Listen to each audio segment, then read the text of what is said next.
before they are just like all in, totally all in on this thing, if you start controlling them ahead of time, that makes that bird bring about negative things. So several things happen. Either one, they're just going to grab it to get it before you get after them, or they're going to go bird, and they're going to go the other way. You do not, if you do that, many times you can recover, but it's a process and expensive because birds are flying all over the place. So you don't want to make that bird ever be a bed. Does that make sense to everybody? Yeah. Well, that little explosive thing that happens for the launch, there's a smell there. So I've had dogs I've gotten from other trainers back in the day when I was still trying the launcher thing that would smell the launcher and go, boy, nothing in it. They're very smart that way. So, how old is your dog? 6.5. 6? Oh, okay. If I could just wave my magic wand, I would stop that. Does the dog point? She used to. Is that a no? Well, did it at one point? Oh, yeah. At one point. Okay, that's all I need. So the dog is showing you point, but now it's very aggressive on birds. So you're going to go get it to stop being aggressive. So she has not lost any aggressiveness at all. I'm telling you because I've tried everything there is.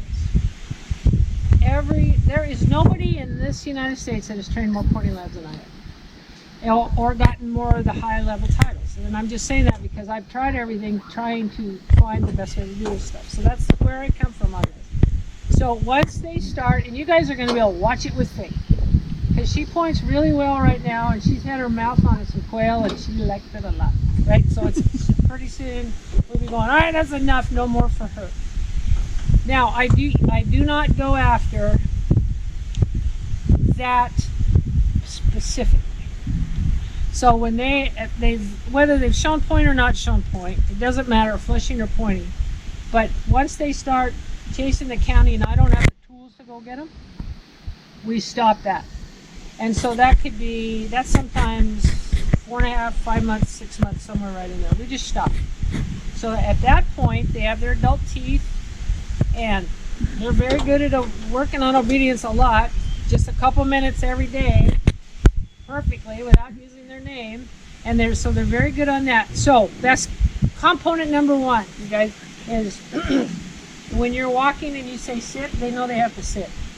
Not because the bat is going to come flying over them, but because you taught them they had to sit. And when you say here, they come here. They aren't going to do it out in the upland field, but you get first that understanding that when you tell me to do something, I do it. But you don't test it and get off leash and find out where you fail. Because now we open the fail door. Oh, don't forget that one. Don't take it so far that you find out where they won't listen to you anymore. Well, this is all on the obedience stuff, on a leash and all that. You do that. Then you also need to, if you need to get the dog, generally force fetch, and you have a way to learn force fetch here. You've got people that have done it. But what you want to do is teach that dog whatever is in your mouth comes back here to me. Right? You don't want them to get a bird and go, oh, I think I'll eat this. Or you need them to honestly believe that they've got to bring it back to you. So the force fetch is really important. And you need a collar conditioning. And this, I don't know whether it's different here, but I don't collar condition any dog until I can use the healing stick or that choke chain, and they totally get it. And they learn I can control the pressure on me by responding. At first I do it I earn it. This is the no treat thing. I earn it like the way you saw us do it there. I'm going to make you sit. You tell me how much pressure it takes to make you sit, and that's what I'll do. If it's almost nothing, I use almost nothing. If it takes me to do like we got with your dog, we have, Mom! If it takes that, it didn't take it with him, but some dogs you got to really convince them. And I'll use whatever pressure with a pop on the bottom and a jerk on the chain. Collar conditioning is then replacing those two and no more forms of pressure with electricity. So that's why you have to do that obedience work. You have to use the enforcement. You have to teach him you control it by responding. Right? You'll never get a healing stick or whip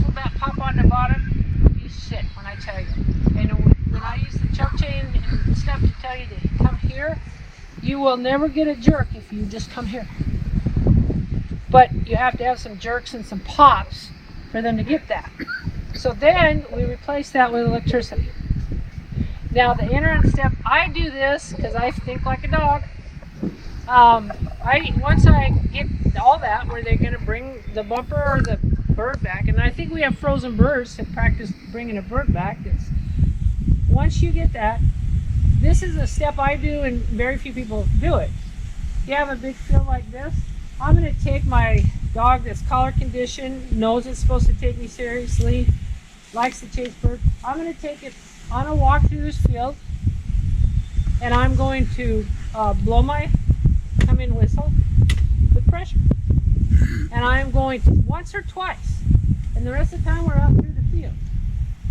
Not over and over and over, but I'm going to associate when you hear that tweet, and I brought my whistle, but I don't have it with me. When you hear that tweet, I immediately follow it up with enforcement, with which they learned in basic obedience. Tweet means come here. All by itself. No association with birds or anything. And you do that for 2 or 3 days, not in a row, but in a week.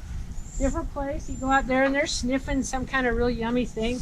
Tweet, and you get maybe the first time you give them a nick, and then they're day one they'll start healing with you. You know, they're like, I'll just stay by you. I don't know what's out there, but I'm not going to get in trouble. Can't worry about it. About the second day you go out, tweet, they just come running back to you with the whistle. They understand when you hear tweet, and there's enforcement, here is where you come. Make sure you understand this. And usually you can tell. I got it where some of them, if I had a noisy lanyard, I'd be picking up my lanyard to blow. Here they come running. Okay, that's pretty good. They know that they're going to get called. And they avoid the enforcement pressure by coming to me. So when I get that, where when I can blow the sit whistle, and no matter what they're doing, no birds, no retrieving, they come running back to me. Now I'm ready. So that doesn't take, you get all of that stuff done. Now we're going to go back in the upland field. And we've done this on every seminar, right, that we've ever done here. And it's just worked so perfectly. So we'll go put a couple birds down, just drop them right there so they're running around. Maybe 2. And we'll go out there with the dog, and they're like, finally, I'm back out here. And they'll go out there, and you take them downwind of the bird, and maybe they'll point it. Usually when you're putting no pressure on them, they're going to point it, but they can go chase it, flush it up. Okay, Lily, if I don't explain this right, which I never do, make sure so that dog goes and either sees it or flushes it up and takes 3 steps in pursuit of that bird, tweet with pressure. And sometimes you got to turn it up.